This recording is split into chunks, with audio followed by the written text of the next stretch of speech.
او زمون مینا خو به د الله سره زیاته کن مسلمان چې وي والذین آمنوا اشد حبا لله د ده په زړه کې به د الله مینه د هر چا نه زیاته الله پسې دویم نمبر مینا دا به د محمد مصطفی سره صلی الله علیه وسلم او د حضور پاک او د الله د دواړو سره مینا دا د ایمان نښه ده مسلمان اشد حبا دا طالبان پی پیگی فعل تبعین اسم تبذیل دغه سرازی اشدو سره نو دیر زیات مینا بچا سره الله سره قسم دی دا مینا صحابو کې و دا مینا په پیغمبرانو کې و انبیاءو چې دا ځانونه قربان کړي دي دی ولې قربان کړي دي دا د خدای په مینا کې او زمون صحابو چې ځانونه قربان کړي دي دا پس کې دا د خدای په مینا کې یو بیبي او بیبي زنیره دا د ابو جهل وینځه ابو جهل د دین او د حضور پاک غټ دشمنو دومره لوی دشمن په دغه وخت کې دیو ظالم او په هر توګه به مسلمانانو سره ظلمونه کول او دا وینځه د شکل نه توره و توره غریبه او بوډۍ وه او دا مسلمانه وه نو ګوره په مسلمانه ده او د غټ دشمن په کور کې ده نو ابو جهل برال ووهله او لوی به نخرې به یې پې کولې او دا دین دې پرېږده د ایمان هغې وې نه یو الله منم بس زما د ټولو نه زیاته مینه صرف د یو الله سره د بل چا سره به مخلوق کې بیا بوتانو سره مینه وکړم خالق مالک خو مې رب العالمین دی سړی چې دا سوچو کې زما رونو چې زما خالق الله دی زما مالک زما پروردگار رب العالمین دی بس دا د کمال نښه ده مونږ ته پته ده زمونږ په د ایمان دی چې زمونږ خالق څوک دی ماله جواب راکې د ټول شوق سره وایې زمونږ مالک څوک دی مونږ له دا ښکلی شکل چا راکړی دی مونږ له د ایمان چا راکړی دی زمونږ بچي چا راکړي دي عزت چا راکړی دی هغه مله خدای څه نه دي راکړی شکر دی خدا که مونږ یې په څلور بولي لکه د خرو سپو په شان ګرځولي مونږ د خدای څه کولی شي سپی ویلی شي چې خدای زه د سپی ولې پیدا کړم خنزیر ویلی شي چې خدای زه د خنزیر ولې پیدا کړم داسې حیوانات دي چې هغه په غلو په ګندګۍ کې اوسېږي دا ویلی شي چې خدای دا د زه ولې پیدا نو که مونږ یې دغه د غلو چینجي پیدا کړو مونږ به د خدای څه کړی وي نو ګوره خدای ښکلي انسانان پیدا کړو په ښایسته شکل او بیا د مسلمان په کور کې ایمان خدای را نصیب کا او جنت غوندې بهترین د نعمتونو ډک ځای مونږ له خدای پیدا کړی دی نو د دې الله سره به مینه کوو که به نه کوو وایه اوسه بنیاد دقه دی نو هغه بیبي زنیره ابو جهل ته وایي چې کیدی نه شي زما په زړه کې هم د الله مینه پرته ده او د بل چا نشته دی یو الله منم دا د جهاد کې چې دا خلک د سر نه تیري دا ولې تیري دا د ده په زړه کې د الله مینه چې د الله نه ځان قربانو الله وی مال او دولت براکه او جنت به در کوم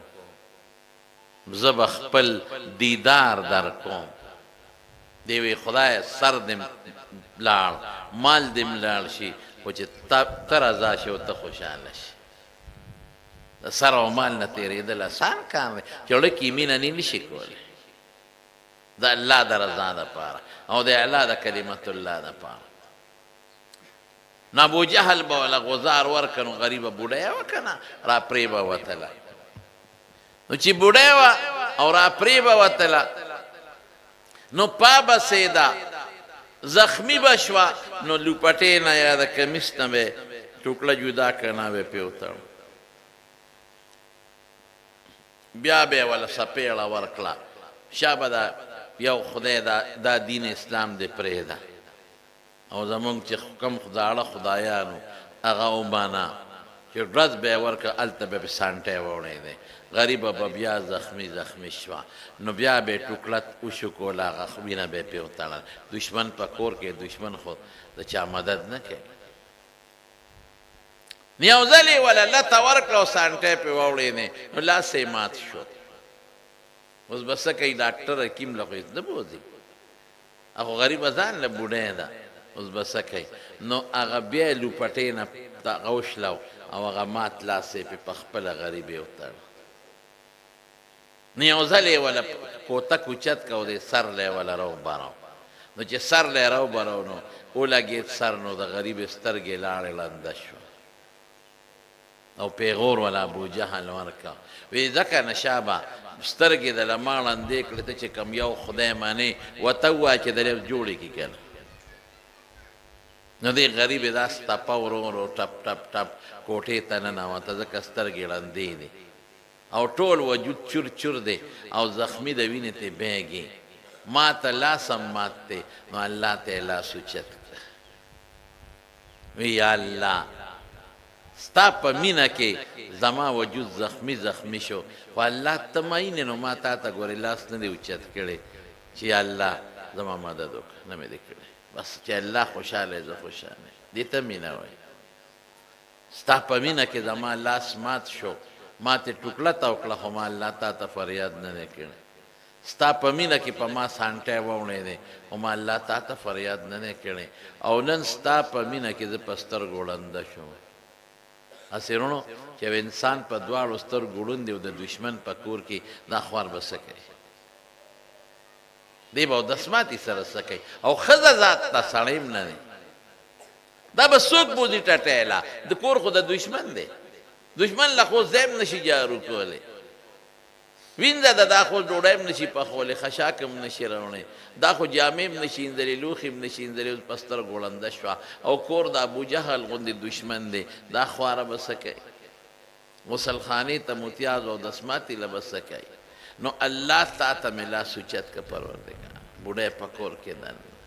نخرې په مو شي، خو الله ستا په مینه کې و تا ته ما لاس نه پورته کړی. نن مې درته الله لاس پورته کړ، په دې وجه نه چې ړنده شومه، په دې نه، په دې وجه چې ستا پیغور یې راکړه چې خدای ته دې ووایه چې سترګې دله جوړې کړي. نو الله ستا پیغور نشم زغملی. اوس دوه کاره به کوې الله، یا به دا سترګې راله روغې چې دا پیغور ختم شي، او یا ما نسا واله چې دا ستا د نوم پیغور نه اورم. په سترګو په والو مې کار نشته، خو ستا د نوم پیغور راکوي چې هغه یو خدای ته دې اوس ووایه چې سترګې دله جوړې کړي که نه. نو یا مې مړه کړه چې دا پیغور نه اورم، یا سترګې راله جوړې کړه. نو لاس یې لا راښکته کړی نو چې خدای پاک وله سترګې واپس جوړې کړي. الله خو غیرتي دی که رسول الله مبارک فرمایي وی انا اغیرکم، وی ستاسو کې غیرتی زیم، والله اغیر منی، وی الله زمانه زیاد غیرتی دی. غیرتی سړی په دنیا کې د چا ښېګړې بدل په ځان نه پرېږدي. نو مونږ خو خدای سره ښېګړه نه شو کولی، مونږ خو صرف د الله عبادت او تابعداري کوو. نو الله به زمونږ دا چې مونږ د الله تابعداري کوو دا به بدل خدای نه پرېږدي، دا به دنیا کې هم راکوي، اخرت کې به هم راکوي. ټول وایي انشاءالله. مونږ له مخکې راکړي دي، شکر دی. نو چې بار راووته نو ابوجهل همغه پیغور ورکړ، وی څنګه وایه که نه، وایه خدای ته چې سترګې دله جوړې کړي که نه، ستا څنګه یو خدای دی؟ ځکه هغې خو به یو بیماری د یو بت نه غوښتله، بل نه بل د بل نه بل د بت نه. نو ورته ما خدای ته وویل راله یې جوړې کړې سترګې. ښه دا څو ګوتې دي؟ وي دا دوه. دا څو دي؟ دا درې. دا ته خبیث ابوجهل یې تم وینم. مینه دې ته وایي زما محبت دې ته وایي.